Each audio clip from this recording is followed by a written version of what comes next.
Israeli ছোড়া মিসাইলগুলোর 90%ই লক্ষ্যভেদ করেছে দাবি ইরানের সামরিক বাহিনী। মঙ্গলবার রাতে রাজধানী তেল আবিব সহ 4টি টার্গেটে ছোড়া হয় প্রায় 200 ব্যালিস্টিক ক্ষেপণাস্ত্র।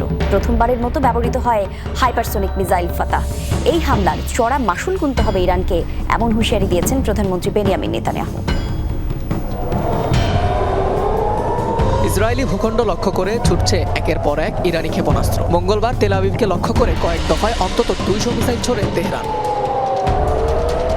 জর্ডান পশ্চিম তীর জেরুজালেম পার হয়ে ইসরায়েলে পৌঁছায় একের পর এক ব্যালিস্টিক ক্ষেপণাস্ত্র। হামলার কথা স্বীকার করেছে তেহরান তেল আবিব দুপক্ষই।